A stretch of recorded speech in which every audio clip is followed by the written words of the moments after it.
Welcome back to இன்னொரு புது video. நம்ம இந்த வீடியோவில் எதை பற்றி பார்க்க போகிறோம் அப்படின்னு கேட்டிங்கன்னா, கமல்ஹாசன் அவர்களுடைய படம் ரிலீஸ் ஆக போது 5ஆம் தேதி ஜூன் 5 பார்த்தீங்கன்னா தக் life Mani Ratnam directing film, எஸ்டிஆரோட ஆக்டிங்கில் Trisha ma'am, அதுக்கப்புறம் பார்த்தீங்கன்னா பெரிய பெரிய சூப்பர் ஸ்டார்ஸ்லாம் சேர்ந்து நடித்த நம்மளுடைய தக் லைஃப் படம் ரிலீஸ் ஆக போகுது. ஆனால் அது இந்தியாவில் ஒரு ஸ்டேட்டில் பேன் ஆகிடுச்சு.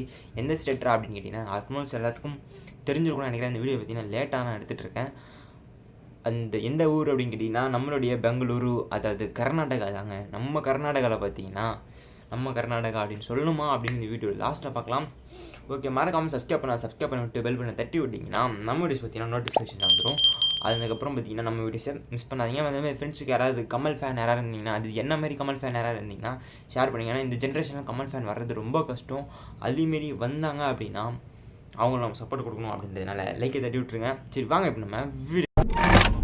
விண்வெளி நாயகா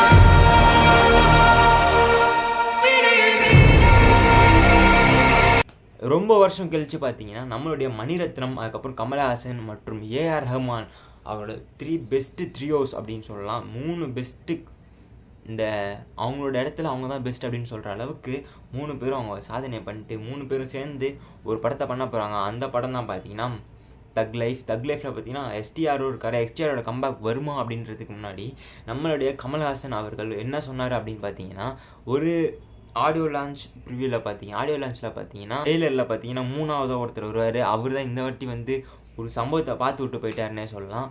அவர் வந்து நிற்கும் போது அவரை பற்றி கமல்ஹாசன் சார் பேசணும் அப்படின்றதுக்காக ஒன்று சொன்னார். என்னடா சொன்னார் அப்படின்னு கேட்டிங்கன்னா, அதாவது தமிழில் இருந்து தான் பார்த்தீங்கன்னா கன்னடம் வந்திருக்கு. அதேமாதிரி பார்த்தீங்கன்னா எனக்கு ஒரு பிரதர் அப்படின்னு தான் அவர் சொல்ல மீன் பண்ணார்.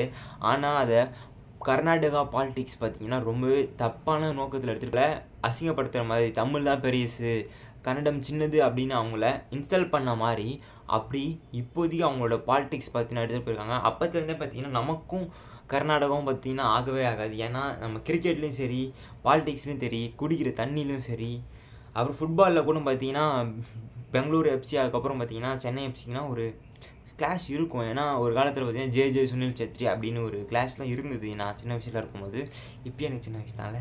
ஓகே, அந்தமாரி பார்த்திங்கன்னா பெங்களூருக்கும் நமக்கும் எப்பயும் ஆகாதோ அதே மாதிரி பார்த்திங்கன்னா இப்போ கர்நாடகாவில் நம்மளுடைய தக் லைஃப் ஃபிலிம் ஃப்ளாப் ஆகிருக்கு. இதுக்கு கர்நாடகா ஃபிலிம் இண்டஸ்ட்ரி என்ன சொன்னாங்க அப்படின்னு பார்த்தீங்கன்னா, நம்மளுடைய கமல்ஹாசன் சார் அவர்கள் பார்த்திங்கன்னா இதுக்கு வந்து மன்னிப்பு கேட்கணும், 24 மணி நேரத்தில் மன்னிப்பு கேட்கணும் அப்படின்னு ஒரு டைம் கொடுத்து அதை கேட்க சொன்னாங்க. ஆனால் அவர் கேட்க முடியாது, ஏன்னா நான் பேசுனதில் தப்பு இருந்தால் தான் நான் கேட்பேன் அப்படின்னு அவரும் சொல்லிட்டாரு.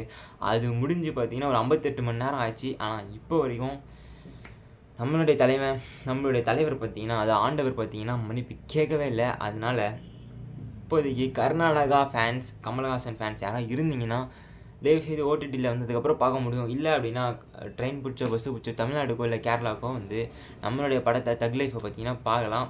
அதே மாதிரி பார்த்திங்கன்னா இதுக்கு தமிழ் சினிமா இண்டஸ்ட்ரி என்ன சொன்னாங்க அப்படின்னு பார்த்தீங்கன்னா, யாருமே வாயவே திறக்கல. ஏன்னா அவங்களோட ஒரு ரிலீஸ் ஆகிற படம் பார்த்திங்கன்னா கர்நாடகாவில் ஓடாது அப்படின்னு அவங்க நல்லாவே தெரியும். இது வரைக்கும் மணிரத்னம் கமல்ஹாசனோட விக்ரம் பார்த்திங்கன்னா 20 கோடி பார்த்திங்கன்னா அடிச்சிருக்கு. அதே மாதிரி பார்த்திங்கன்னா மணிரத்னமோட பொன்னியின் செல்வன் PS2 பார்த்திங்கன்னா அங்கேயே ஒரு 20 கோடி அடிச்சிருக்கு. அதாவது பார்த்திங்கன்னா 2 பேரும் சேர்ந்து ஒரு 50 கோடி அடிக்க முடிகிற அளவுக்கு பெரிய இண்டஸ்ட்ரி கிடையாது. அது பார்த்திங்கன்னா ஒரு 35 வந்து பார்த்திங்கன்னா 35 க்ரோஸ் பார்த்திங்கன்னா தக் லைஃப் கர்நாடகாவில் ஏர்ன் பண்ண முடியும். ஆனால் இப்போவே நம்ம டீம் பார்த்திங்கன்னா, அது தக் லைஃப் டீம் பார்த்திங்கன்னா சக்ஸஸ் ஆகிட்டாங்க அப்படின்னு தான் நமக்குலாம் இப்போ தகவல் வருது. ஏன்னா இப்போ டெலிகாஸ்ட், அதுக்கப்புறம் பார்த்திங்கன்னா டிவி டெலிகாஸ்ட், அதுக்கப்புறம் ஓடிடி, அதுக்கப்புறம் பார்த்திங்கன்னா தேட்டர் ரிலீஸ்லாம் பார்த்திங்கன்னா PVRலேயும் நம்ம படம் ரிலீஸ் ஆகுது.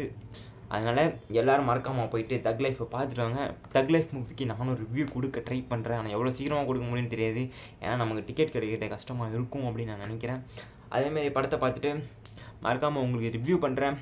மறக்காமல் சப்ஸ்கிரைப் பண்ணிட்டு பெல் பண்ணி தட்டி விடுங்க. நம்ம பற்றி நோட்டிஃபிகேஷன் தான் வந்துடும். ஓகேவாங்க, தமிழ்நாட்டுக்கு சப்போர்ட் பண்ணுறாங்க, லைக்கோ போடு அப்படிலாம் சொல்ல மாட்டேன். 2000 years later. சாதாரண ஒரு விஷயத்தை பார்த்தீங்கன்னா இவங்க தமிழ் கன்னடம் அப்படின்னு 2 மொழி சண்டையாக மாற்றிருக்காங்க. அதுக்கப்புறம் பார்த்திங்கன்னா இந்த மாதிரி பிரச்சனைலாம் விட்டு அவர் இந்தியன்ஸ், நம்மளோட கண்ட்ரி இந்தியாவில் யார் படம் வந்தாலும் பார்ப்போம். எல்லா மொழியும் நல்ல மொழி, எல்லா மொழியும் பெரிய மொழி, ஆனால் மூத்த மொழி தமிழ் மொழின்னு சொல்லிட்டு நம்ம பார்த்திங்கன்னா இந்த வீடியோ முடிச்சுக்கிறோம். ஓகே, லைக் பண்ணுங்கள், பாய்.